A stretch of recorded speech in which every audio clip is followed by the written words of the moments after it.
अरे सुनती हो? कहाँ हो तुम? एक खुशखबरी सुनानी है, जल्दी बाहर तो आओ ना। अरे आ रही हूँ आ रही हूँ। क्या हो गया, क्यों गला फाड़ रहे हो? अरे बात ही कुछ ऐसी है, मुझे काम मिल गया। हाँ तो उसमें क्या हुआ? 10-15 दिन काम मिलता है और फिर 1 महीने तक खाली बैठे रहते हो। घर तो मेरी ही वजह से चलता है, वरना रोज खाना तक नसीब नहीं होता। हाँ, पर जो मुझे अब काम मिला है वो 10 से 15 दिन का काम नहीं है, पूरे 3 महीने का काम है। और इस बार मुद्राएं भी थोड़ी ज्यादा मिलेंगी। ऐसा कौन सा काम मिल गया जी, जो 3 महीने तक काम करना है? हमारे गांव में एक राम मंदिर है, पर बजरंग बली का मंदिर नहीं है, तो एक बहुत बड़ा मंदिर बनाया जा रहा है बजरंग बली का। अरे वाह, ये तो बहुत ही खुशी की बात है जी। इसी खुशी में आज मैं खीर बनाती हूँ। खीर? यहाँ 2 वक्त का खाना नसीब नहीं होता और तुम खीर बनाने की बात कर रही हो? आप उसकी चिंता मत करो, मेरे पास अभी भी थोड़ी मुद्राएं हैं, जिससे हम दोनों खीर तो खा ही सकते हैं। और 3 महीने तक का काम मिला है, तब तक आप इतना तो कमा ही लोगे कि हम 56 भोग तक खा सकें। क्यों? 56 भोग का तो पता नहीं, पर इतना तो कमा ही लूंगा कि थोड़ी गरीबी कम हो सके। अच्छा, तो अब मैं काम पे चलता हूँ, तुम रात को खीर बना के रखना, साथ में खाएंगे, ठीक है? ऐसा कहते ही माधव काम के लिए निकल जाता है।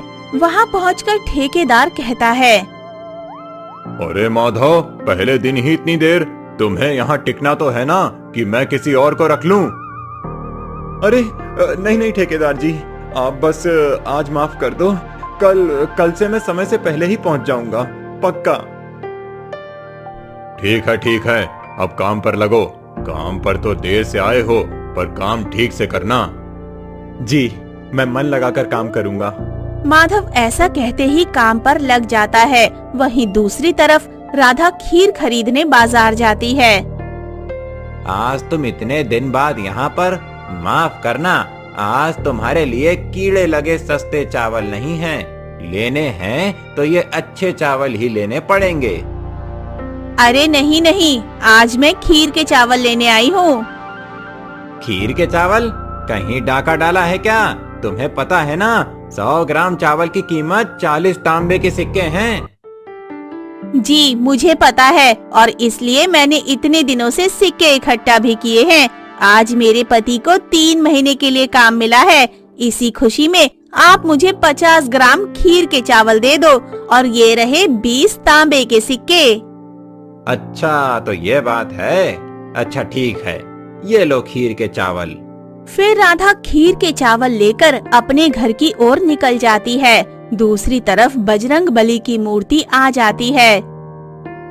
हाँ, ये मूर्ति लो और मेरे घर पर रख देना। एक बार मंदिर का काम पूरा हो जाए, फिर मूर्ति की पूजा करके मंदिर में स्थापित कर देंगे। पर याद रखना, ये मूर्ति बहुत कीमती है, कुछ होना नहीं चाहिए। जी ठेकेदार जी, जैसा आप कहें। माधव उस मूर्ति को ले जा ही रहा था कि बीच में एक केले के छिलके पर फिसल जाता है और माधव मूर्ति के साथ गिर जाता है और मूर्ति भी टूट जाती है। हे भगवान, ये क्या किया? गधे, इतनी कीमती मूर्ति तूने तोड़ दी। तुझे अंदाजा भी है तूने क्या किया है? माफ कर दीजिए ठेकेदार जी, किसी ने बीच में ही केला खाकर उसका छिलका यहीं फेंक दिया। मैंने देखा नहीं और मेरा पैर फिसल गया। इसमें मेरी कोई गलती नहीं है। तो क्या मेरी गलती है? हाँ, तुझे मैंने कहा था कि कीमती मूर्ति है, इसे कुछ होना नहीं चाहिए। पर तेरे जैसा मंदबुद्धि इंसान ये बात समझ ही नहीं सकता। तेरे जैसा फटीचर इंसान क्या जाने कि इस मूर्ति की कीमत क्या है। मुझे माफ कर दीजिए ठेकेदार जी, आगे से ऐसी गलती कभी नहीं होगी।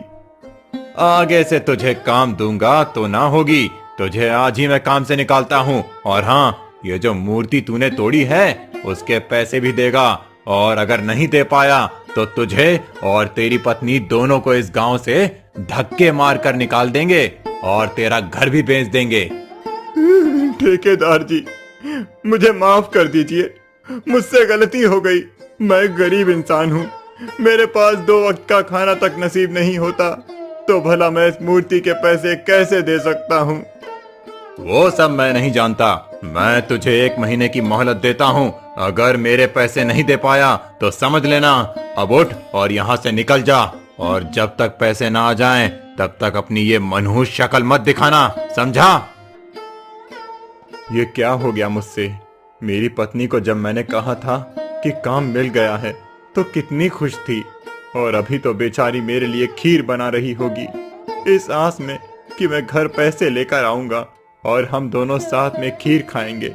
पर अब सब बर्बाद हो गया। भगवान, ये आपने क्या किया? मेरे ही साथ ऐसा क्यों किया? भगवान, आखिर मैंने अपने जीवन में ऐसे कौन से पाप किए हैं जो आपने मुझे आज ये सिला दिखाया है? मैंने आज तक नशा नहीं किया, ना कभी किसी के साथ गलत किया, और ना ही किसी का अहित चाहा।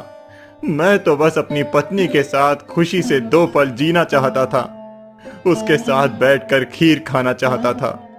पर अब तो वो खीर मेरे गले से ही नहीं उतरेगी। बेचारी कितनी खुश होगी और मेरी राह देख रही होगी, पर अब मैं क्या मुंह लेकर जाऊंगा? भगवान, अब मैं क्या करूं? भगवान, अब आप ही कुछ करो, वरना मैं यहीं अपनी जान दे दूंगा। ऐसा कहते ही माधव भगवान के सामने अपना सिर पटकने लगता है और पटकते पटकते वो बेहोश हो जाता है। दूसरी तरफ बहुत देर हो जाती है पर माधव घर नहीं लौटता। कितनी देर हो गई है, पर ये है कि अब तक नहीं आए। खीर ठंडी भी हो चुकी है। इतना भी क्या काम करना, कहीं ऐसा तो नहीं कि वो मेरे लिए कोई उपहार लेने गए हो। ऐसा ही हुआ होगा। चलो थोड़ी देर और इंतजार कर लेती हूँ। राधा इंतजार करती ही रह जाती है पर माधव नहीं आता है। वहाँ से 2 औरतें गुजर रही थीं और राधा को देखकर कहती हैं, राधा, किसकी राह देख रही है? कहीं अपने पति की तो नहीं, जिसे धक्के मारकर काम से निकाल दिया गया। काम से निकाल दिया गया? ये क्या कह रही हो बहन? अरे, तुम्हें नहीं पता क्या? अब तक तो पूरे गांव को पता चल गया है कि तुम्हारे पति ने बजरंगबली की कीमती मूर्ति को तोड़ दिया था और इसीलिए उसे काम से निकाल दिया गया है और कीमत भी चुकाने के लिए बोला है। तुम्हारे तो भाग्य ही फूटे हुए हैं बहन, जो तुमने ऐसे आदमी से ब्याह किया है। शांत हो जाओ, अब एक शब्द और नहीं। कुछ भी कह लो, पर मेरे पति के बारे में एक शब्द नहीं सुन सकती मैं। तुम्हारा धन्यवाद जो तुमने ये बात मुझे बताई। अब तुम दोनों यहाँ से जा सकती हो। हाँ ठीक है, हमें भी कोई शौक नहीं है यहाँ रुकने का। हम तो बस तुम्हारी भलाई के बारे में ही बोल रहे थे। ऐसा कहते ही वे दोनों वहाँ से चली जाती हैं और राधा माधव का रात भर इंतजार करती रहती है और सुबह हो जाती है पर माधव नहीं आता है। तभी माधव को एक सपना आता है।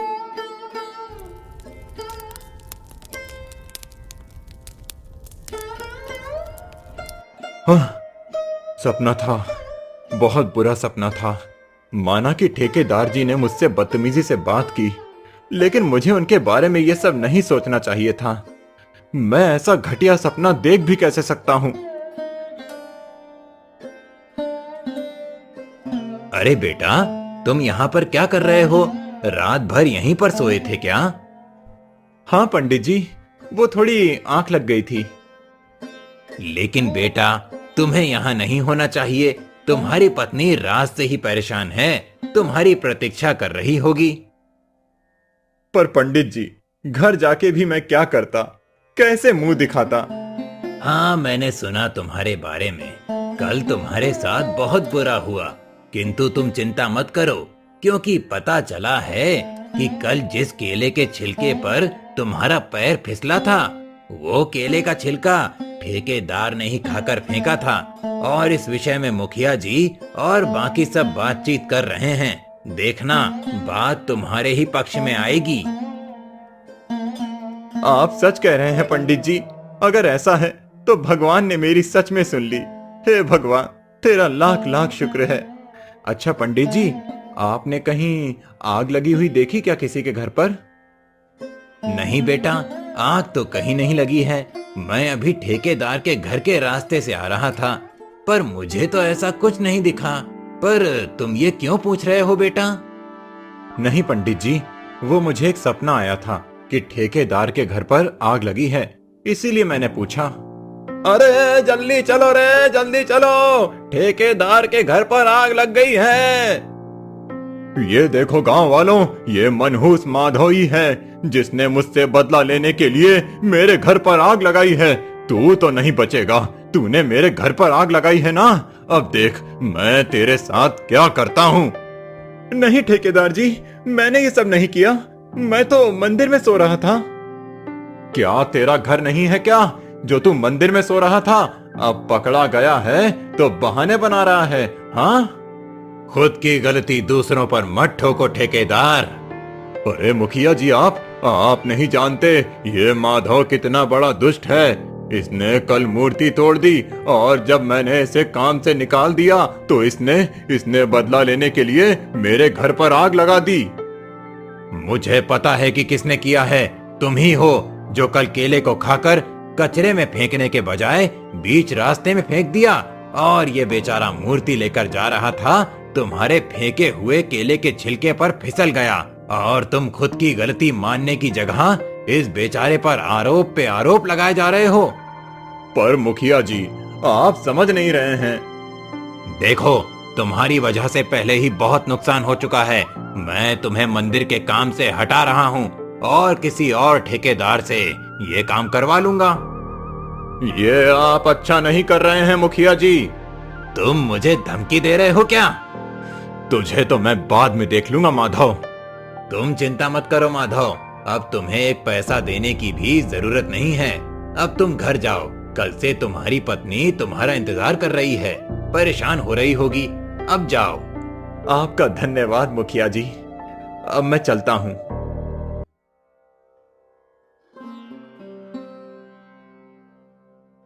उसके बाद माधव घर चला जाता है और जाकर अपनी पत्नी को सारी घटनाएं बताता है। चलो, अच्छा हुआ कि मुखिया जी ने सब संभाल लिया, नहीं तो पता नहीं हमारा क्या होता। हम तो पहले से ही इतने गरीब हैं, ऊपर से कर्जे में पड़ जाते तो। अब ये सब छोड़ो भाग्यवान, और जल्दी से कुछ खाने को दे दो, बड़ी भूख लगी है। हाँ, मैं अभी आपके लिए खीर गरम करके लाती हूँ। तुमने खीर नहीं खाई क्या? आपके होते हुए पहले मैं कैसे खा सकती हूँ जी, मैं अभी लेकर आती हूँ। वे दोनों खीर खा लेते हैं और देखते ही देखते रात भी हो जाती है और माधव को एक सपना आता है जिसे देखकर वो छटपटाने लगता है। ए जी, उठो जी, आप इतना छटपटा क्यों रहे हो? उठो, क्या हुआ जी? ए जी, सुनते हो? क्या हुआ? कोई बुरा सपना देखा क्या? पर बुरा तो देखा ही, पर असली सपना भी देखा। असली सपना? ये आप क्या कह रहे हो जी? हाँ, पता है, जब मैंने मंदिर में जाकर अपना माथा पीटा तो मैं बेहोश हो गया था, और मैंने सुबह एक सपना देखा था कि ठेकेदार के घर पर आग लग गई थी, और हुआ भी ऐसा ही था। अगर मुझे दिखने वाले सपने सच होते हैं तो ये भी जरूर सच होगा। हमें कुछ ना कुछ तो करना होगा राधा, जल्दी चलो यहाँ से। पर कहाँ? वो सब बाद में पूछ लेना, पहले यहाँ से निकलो, अब चलो। उसके बाद माधव और राधा वहाँ से चले जाते हैं। उसके कुछ ही देर बाद ठेकेदार आ जाता है मशाल लेकर। तूने गांव वालों को तो मूर्ख बना दिया, पर मुझे पता है कि तूने ही मेरे घर पर आग लगाई थी। तुझे क्या लगता है तू मेरे घर पर आग लगा के यहाँ से बच जाएगा? आग के बदले आग। तूने मेरे घर पर आग लगाई थी ना, अब तू और तेरी पत्नी इस घर के साथ ही सुहा हो जाएगा। ठेकेदार के आग लगाने से पहले ही गांव वाले और मुखिया जी राधा और माधव के साथ वहां पर आ जाते हैं। मुखिया जी, आप यहाँ पर आप सबको कैसे पता चला कि मैं यहाँ आग लगाने आया हूँ? हमें माधव यहाँ लेकर आया है। जब तुमने ये योजना बनाई थी तो माधव ने सब सुन लिया था। अच्छा हुआ माधव जो तुम हमें यहाँ लेकर आ गए, वरना हमें तो इसकी असलियत के बारे में पता ही नहीं चलता। गांव वालों, इसे पकड़ लो और कल सुबह होते ही इसे महाराज के सामने लेकर जाना। अब वही इसका निर्णय करेंगे। उसके बाद गांव वालों ने ठेकेदार को पकड़ लिया और उसे लेकर चले गए। लगता तो ऐसा ही है राधा, कल का सपना तो पूरा हुआ ही, लेकिन आज भी मैंने देखा कि ठेकेदार यहाँ आग लगाने आएगा और वो भी सच हो गया। मुझे तो लगता है ये भगवान ने मुझे आशीर्वाद स्वरूप भेंट में दी है। भगवान का लाख लाख शुक्र है कि आग लगने से पहले ही आपको सपना आ गया और आपने सब सुलझा लिया, नहीं तो क्या से क्या हो जाता। अब उसकी चिंता मत करो, अब सब ठीक है। अब चलो चलकर सो जाते हैं, क्या पता फिर कोई सपना आ जाए। अब तो मैं भविष्य देख सकता हूँ, तो अब मेरा तो सोना अत्यंत महत्वपूर्ण है। उसके बाद दोनों जाकर सो जाते हैं।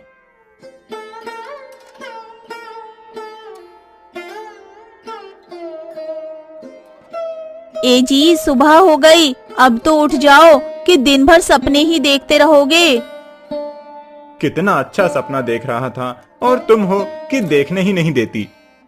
ऐसा क्या देख रहे थे? यही कि हम दोनों अमीर हो गए हैं और हमारे हाथ खजाना लग गया है और हमारा जीवन ऐसा नहीं रहा जैसा कि है। पर अफसोस, ये तो बस एक सपना था और सपने कहाँ सच होते हैं। तो क्या अब हम सच में अमीर हो जाएंगे? अमीर? ये कैसी बात कर रही हो राधा? मैंने कहा ना, ये बस एक सपना था। लेकिन आपको तो सच के सपने आते हैं ना? सच के सपने? अरे हाँ, 2 दिनों से मैंने जो भी सपने देखे वो सब सच हो गए।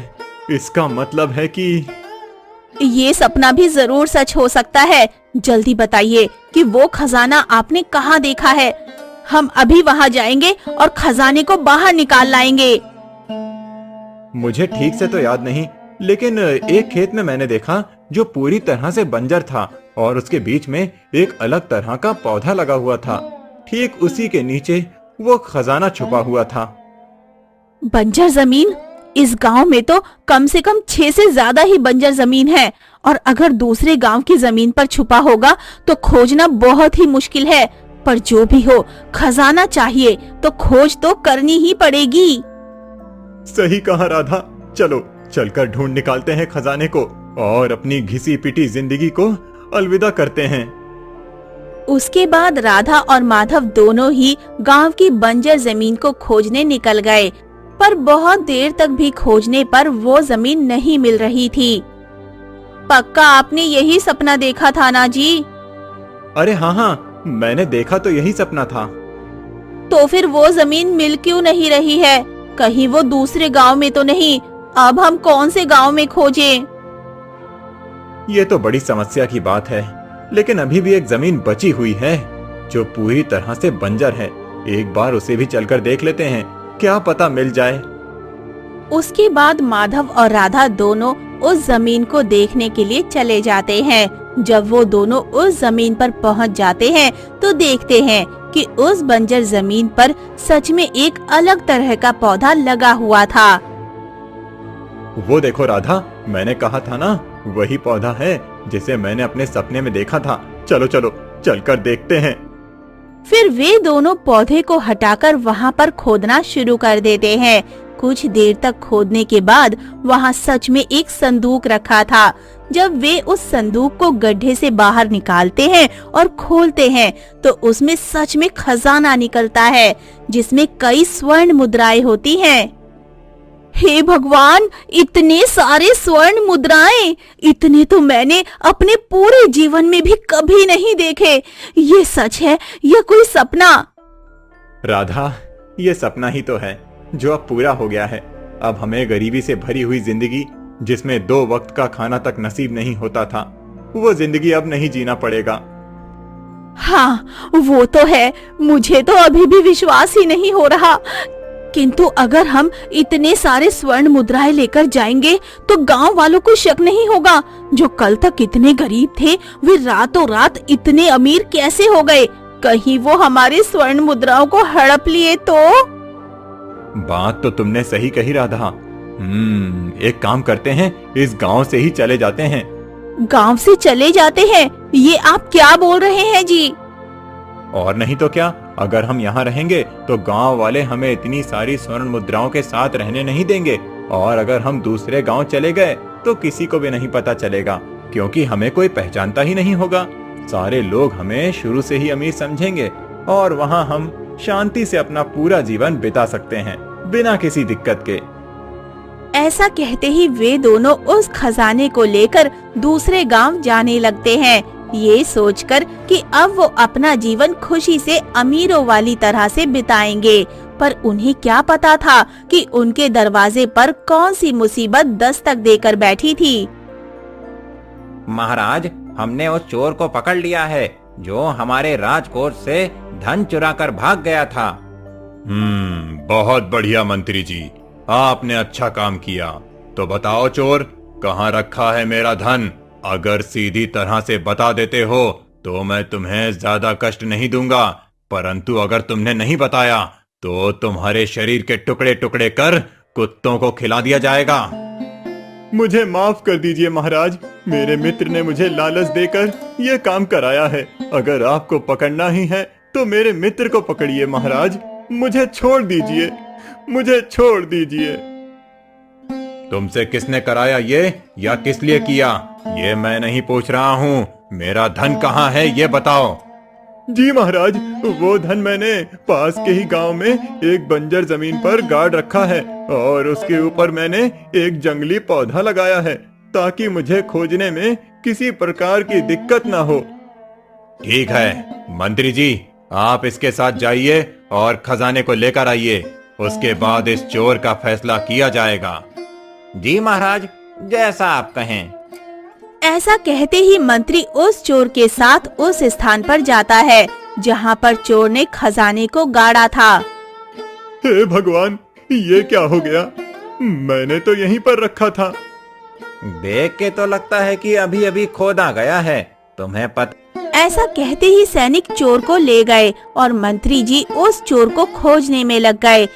उन्होंने उस गांव का चप्पा चप्पा देखा पर वो चोर नहीं मिला, तो मंत्री जी पास के ही एक गांव में चले गए। अरे मित्र, सुना क्या? हमारे गांव में एक बहुत धनी लोग आए हैं और उन्होंने वो घर खरीद लिया है जिसे सिर्फ बहुत धनी लोग ही खरीद सकते हैं। मुझे तो लगता है कि कोई व्यापारी होगा जिसके महाराज के साथ अच्छे संबंध हो सकते हैं, तो हमें उसके साथ नरमी से पेश आना चाहिए और हमें उसके साथ दोस्ती भी करनी चाहिए, फायदे में रहेंगे। सही कहा मित्र। मंत्री उनकी ये बातें सुन लेता है और उस व्यापारी से मिलने उसके घर चला जाता है। जी कहिए महाशय, आप कौन हैं और हमसे क्या काम है? मैं तो बस महाराज का सेवक हूँ। मुझे पता चला है कि आपके पास बहुत सारा धन है और आप एक व्यापारी भी हैं, तो हमारे महाराज ने बस अपने समझौते के लिए आपको बुलाया है। अरे नहीं नहीं मंत्री जी, मैं कोई व्यापारी नहीं हूँ। ये तो मेरा पुश्तैनी खजाना है जो मेरे दादा परदादा के हैं। उन्होंने इतनी मेहनत की और इतना सारा धन बचा के रखा आने वाले भविष्य के लिए, बस और कुछ नहीं। तो क्या आप यहाँ व्यापार नहीं करने वाले? अगर आप यहाँ व्यापार करेंगे तो और भी पैसे कमा सकते हैं। आपने सुझाव तो अच्छा दिया है मंत्री जी, पर अभी नहीं, इस बारे में मैं किसी और दिन सोचूंगा। अच्छा, तो क्या मैं आपके पुश्तैनी खजाने को देख सकता हूँ क्या? वो क्या है ना कि महाराज सामने वाले की हैसियत से कर लगाते हैं। आपके पास ज्यादा पैसे होते हैं तो आपको ज्यादा कर्ज देना पड़ता है, परंतु वो सुविधाएं भी आपको दी जाएंगी जो अन्य व्यक्तियों को नहीं दी जाती हैं। बस इसीलिए मुझे आपका खजाना देखना है। जी, अगर ऐसी बात है तो आप मेरा खजाना देख सकते हैं। तो मेरा शक बिल्कुल सही निकला। ये वही संदूक है जिसे चोर ने चोरी किया था, और जरूर ये उस चोर का ही साथी होगा। माफ कीजिए महाशय, परंतु आपको मेरे साथ महाराज के पास जाना होगा। महाराज के पास? परंतु क्यों? कुछ गड़बड़ है क्या? अरे नहीं नहीं, कोई गड़बड़ नहीं है। असल में आपके पास कुछ ज्यादा ही अधिक धन है, तो आप पर कितने कर लगाए जाएंगे और कितनी सारी सुविधाएं दी जाएंगी, इसी विषय पर बातचीत करने के लिए आपको मेरे साथ जाना पड़ेगा। महाशय, आपको कोई दिक्कत तो नहीं? अरे नहीं नहीं, कोई दिक्कत नहीं है। बस आप मेरी पत्नी को आने दीजिए। वो सब्जी लेने बाजार गई हुई है। अगर मैं उसे बिना बताए चला गया तो वो बेचारी चिंता करती रहेगी। उसके कुछ ही देर बाद उसकी पत्नी बाजार से आ जाती है। ये कौन है जी? आपके कोई मित्र है क्या? अरे नहीं नहीं, ये तो महाराज के सेवक हैं।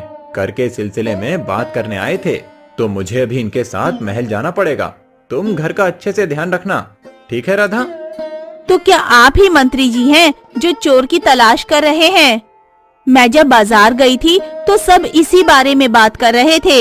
एक चोर ने राजकोष से धन चुराकर एक बंजर जमीन में गाड़ दिया था। अब वो खजाना गायब है। मंत्री जी उसी चोर को खोज रहे हैं जी। मंत्री चोर की तलाश? ये क्या बोल रही हो राधा? तो क्या हमें जो खजाना मिला था वो चोरी का था?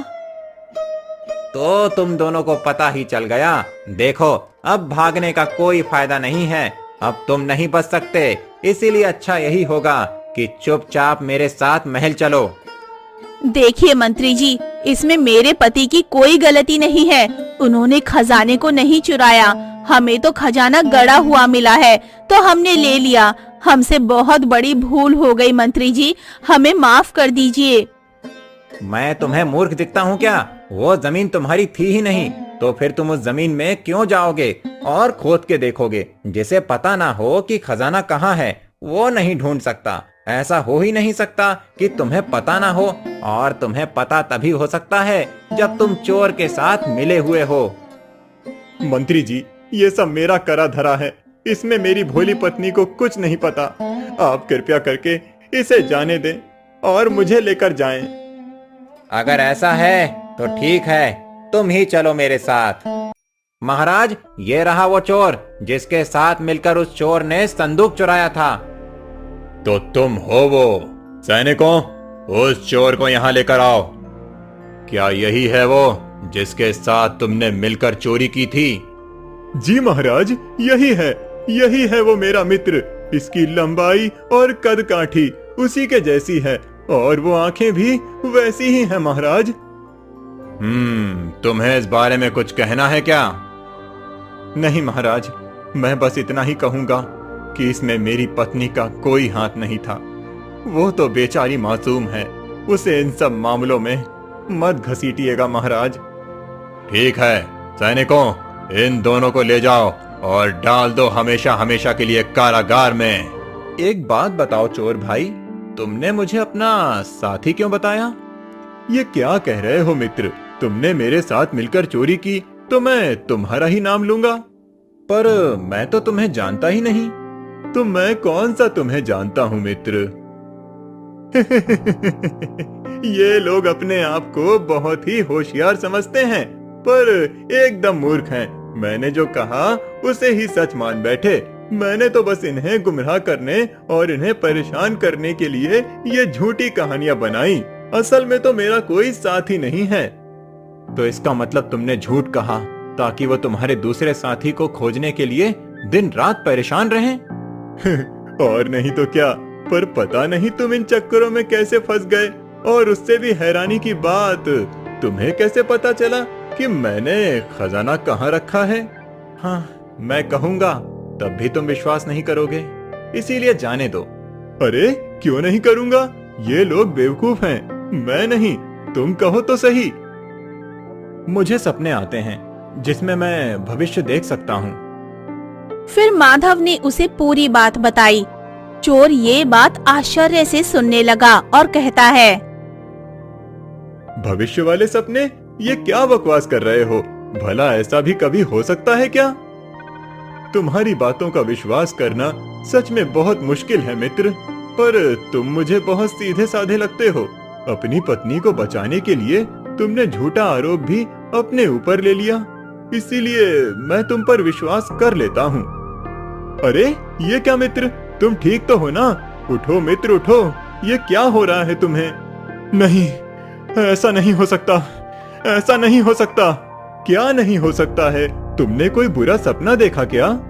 हाँ, मैंने देखा कि महाराज की जान खतरे में है। उन्हें शरबत में जहर दिया गया है और वो पीकर वो मर जाते हैं। मुझे कुछ न कुछ करना पड़ेगा, नहीं तो महाराज के प्राण जा सकते हैं। अरे तो तुम क्यों इतना डर रहे हो? प्राण तो महाराज के संकट में है ना, तुम्हारे तो नहीं। महाराज के प्राण मेरे प्राण हैं। अगर महाराज को कुछ हो गया तो ये राज्य बहुत संकट में आ सकता है। तुम नहीं समझोगे। सैनिकों, सैनिकों, उठो। अरे क्या हो गया? क्यों चिल्ला रहा है इतनी रात को? पानी खत्म हो गया क्या? पानी नहीं खत्म हुआ है, महाराज के प्राण खतरे में हैं। क्या कहा? महाराज के प्राण खतरे में हैं? और तुझे कैसे पता चल गया? कोई सपना देखा क्या? वो मैं बाजार में किसी को कहते हुए सुना था कि महाराज को जहर देने वाले हैं उनके शरबत में। तुझे हम कोई मूर्ख लगते हैं? अगर बाजार में तूने ऐसा सुना तो तभी क्यों नहीं कहा? अभी क्यों कह रहा है? छोड़ दे भाई, ये तेरी बात नहीं समझेंगे। बोल कर कोई फायदा नहीं है, सो जा। पर महाराज, देख भाई, तू जो कर सकता था तूने वो किया। इससे ज्यादा अब तू कुछ नहीं कर सकता। अब सो जा। ऐसा कहने के बाद चोर सो जाता है और माधव तो रात भर परेशान रहता है और सो नहीं पाता। सुबह होने के बाद माधव को महाराज के पास बुलाया जाता है। महाराज, आप जिंदा हैं? तो क्या तुम चाहते हो मैं मर जाऊं? नहीं महाराज, वो तो बस मुझे एक बुरा सपना आया था, इसीलिए। यही ना कि हमें किसी ने जहर देकर मार डाला? हाँ महाराज, पर आपको कैसे पता? जब कल हमने तुम्हें कारागार में डाला तो तुम्हारी पत्नी आई थी और कह रही थी कि तुम्हें सपने आते हैं जो भविष्य में होने वाली घटनाएं दिखाते हैं। हमें पहले तो लगा कि वो तुम्हें बचाने के लिए झूठ बोल रही थी, पर जब तुमने सैनिक से महाराज को जहर देने वाली बात कही तो सैनिक मेरे पास आया था और उसने मुझे ये बात बताई। जब मैंने इसकी छानबीन की तो मुझे पता चला कि सेविका दूसरे राज्य के दुश्मन के कहने पर शरबत में जहर मिलाकर लाई थी। जब मैंने उसे शरबत पीने को कहा तो वो डर गई और डर के कारण उसने अपना सारा सच बता दिया। और इसीलिए हम तुम्हारे सपने वाली बात को इनकार नहीं कर सकते। तुम्हारी पत्नी ने कहा कि वो खजाना तुमने अपने सपने में देखा था, तुमने चोरी नहीं की है, इसीलिए हम तुम्हें आजाद करते हैं। क्या आप सच कह रहे हैं? महाराज, आपका धन्यवाद कि आपने मेरी पत्नी का विश्वास किया और मुझे छोड़ दिया। सिर्फ तुम्हें ही नहीं छोड़ा है, तुमने हमारी जान बचाई है। इसीलिए वो घर जिसे तुमने हमारे राजकोष से खरीदा, वो घर हम तुम्हें इनाम के तौर पर देते हैं और तुम्हें हम एक पद भी देते हैं जहां तुम्हें मंत्री जी के साथ काम करना होगा। तुम्हारे सपनों के कारण हमारी बहुत मदद होगी। तो बताओ, क्या तुम मेरे यहाँ काम करना चाहोगे? जी महाराज, आपका कोटि कोटि धन्यवाद महाराज कि आपने मुझे इस योग्य समझा। मैं कल से ही काम पर लग जाऊंगा महाराज। अब मुझे जाने की आज्ञा दें। मुझे घर जाकर राधा को ये खुशखबरी देनी है, वो बेचारी चिंता कर रही होगी। ऐसा कहते ही माधव घर चला जाता है और राधा को सारी बात बता देता है। अब उन्हें गरीबी से छुटकारा मिल जाता है और इसी खुशी में वो दोनों मंदिर जाकर भगवान को शुक्रिया करते हैं।